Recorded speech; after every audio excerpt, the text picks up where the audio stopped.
All right, we're out here, St. Louis, Missouri, Illinois, right on the border at the massive worldwide Technology Speedway.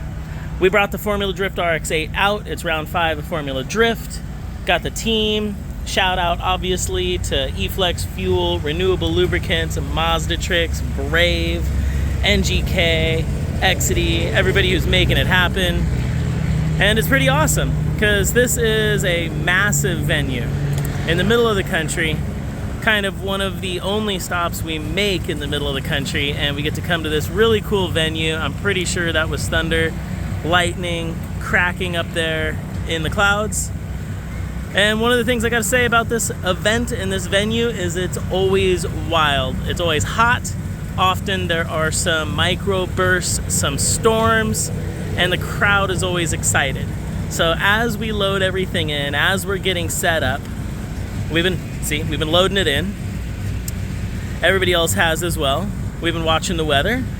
And like the last round, it could go either way. We could qualify and race in the dry or the rain, and that's just Formula Drift. So while everybody's here, while we're setting up, first day of the event, I figured I'd talk a little bit about what's been going on with the car in between rounds, and a little bit about what makes this event unique. Obviously, part of the uniqueness is the venue itself, being that we are inside of this massive racetrack, this massive venue.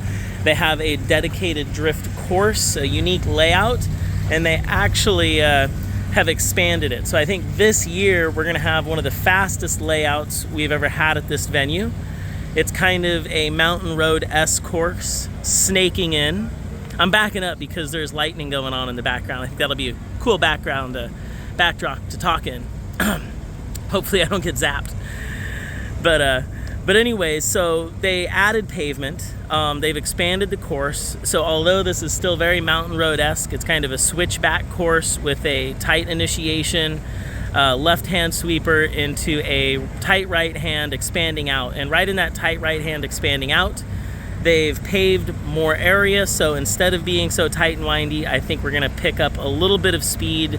In previous years, we had to downshift and then back up a gear out of the turn.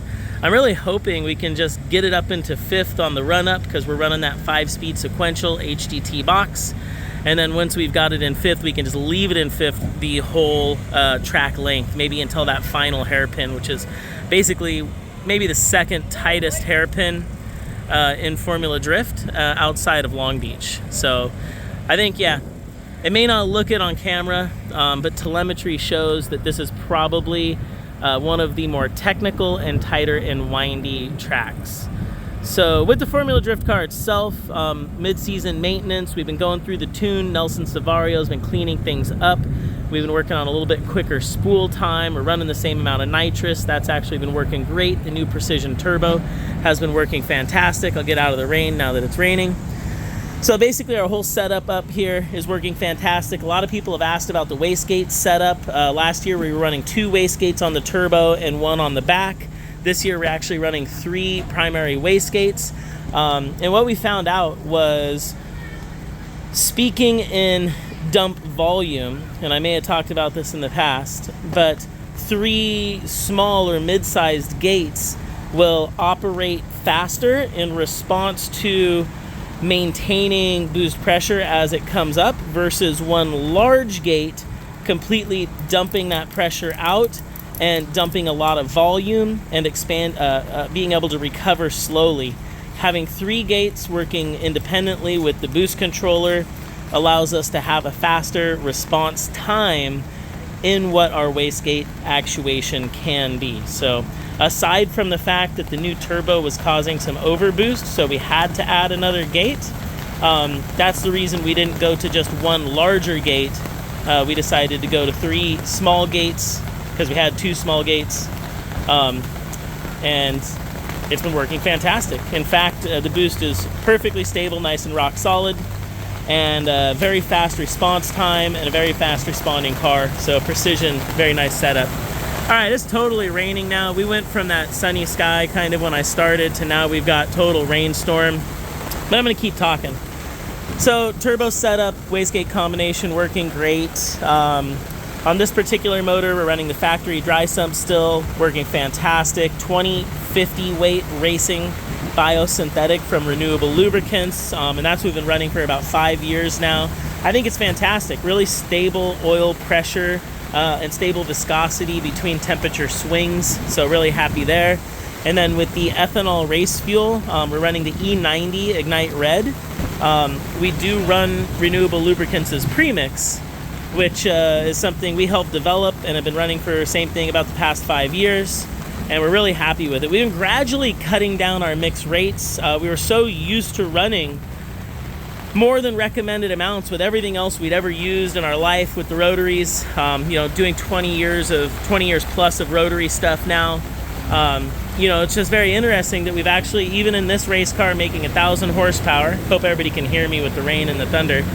But even with the 1,000 horsepower setup, 30 pounds of boost, nitrous, ethanol, we're basically running the recommended renewable amount, which is a 1/2 ounce per gallon for race application in ethanol. So that's really cool.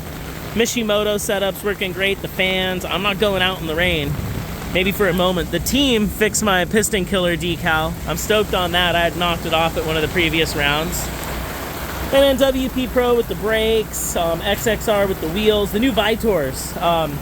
New company coming back into the US. Not a super familiar brand, but I gotta say, they got a really good tire. It's really competitive out here. It takes heat well, takes the abuse, and Formula Drift is abusive. And Mazda Tricks, they've been helping us out with both the RX8 and the MX5 this year, and I'm just super grateful. They're one of our longest running partners. If you've got rotaries, I'm gonna keep saying it, use their website, check it out. But basically, they're the rotary homies. My crew's yelling at me. They want to put the car away with the thunder rainstorm going on, but we'll stretch it out for another moment. But yeah, Mazda Tricks, all rotary parts, and I've done some customer work, and I'm working on a new motor for the car, and I'm working on a 4-rotor for myself and for a custom motor, and all those seals, all those parts have been coming from Mazda Tricks. So if you need OEM parts or aftermarket parts, that's what we're using. And the NTK sensors and plugs. Really with mid-season, we're just doing general maintenance. It's been the same clutch, the same turbo. We haven't had to touch the transmission, knock on wood, same motor. So, when it comes to like that mid-season maintenance, a lot of nut and bolting, checking components, making sure nothing's loosening up, making sure the wear is consistent. So even though we're not replacing some of these things, we have been, making sure that our turbo, the play, the actual blades, everything looks tight, feels tight. The clutch, as the transmission came out, checked the linkage on the transmission and checked our plates for wear. It was amazing how good everything looked. Inside the car, basically nothing's changed. I like the setup this year. I've got the shift boot off and the cover plate, so you can kind of see down in there the brake lines, the cool suit lines. Went back to that lay down e-brake, the new steering wheel. Still waiting on NRG to get these into production. It always just takes a little bit, but I like the feel. It's a little softer backing and a little bit different design than the previous model. So improved feel and improved looks. We have done some suspension changes. With the new Vitor tires, we've been making adjustments to the WiseFab in the rear. The rain's lightening up, that's a good thing. And that's really been a matter of toe setting changes, slight ride height changes to adjust the attitude of the car, and a little bit of a camber adjustment in the back as the squat of the car has changed due to ride height. And in the front, we're trying to actually get the car to be a little more snappy. Everybody loves the MX-5 so much. It just snaps so hard. It's a short wheelbase car. This RX8 is a longer wheelbase car, a lot closer to the Mustangs out here wheelbase, or like an S15. It's kind of up in that range. And it just seems to transition slower. Although I'm trying to whip it hard, sometimes it just feels a little lazy. So in the front end on our WiseFab setup, we've actually been adjusting the caster, and that changes the feel of how everything works. And we do have Ackerman adjustments as well. We're running very low Ackerman in this setup. Not zero anymore, basically on the first notch of Ackerman. So if you're familiar with road racing or cars, Ackerman is essentially the rolling radius of your two front tires as you go around a turn. It's why most cars have a differential. Outside tire has a longer path than the inside path. So in drift cars, at angle, we try to keep those tires parallel to each other, much more like a forklift. versus in a road race car where you have the inside tire turning at a greater radius than the outside tire, so you don't have scrub. And so just like in a road race car not wanting scrub per se in a rolling radius, in a drift car when you're at opposite lock, you don't want a scrub to happen. Now some people like that scrub feel, so that's why the Ackerman's adjustable. I'm a driver who doesn't like a lot of scrub. I'll use left foot brake, I'll use e-brake, I'll use the angle of the car to slow it down with the attitude of the car or other driving dynamics.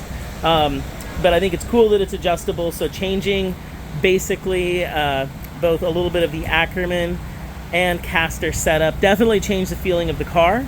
It's something I'm still getting used to, but it makes it feel snappier, and I do seem to be getting a faster transition.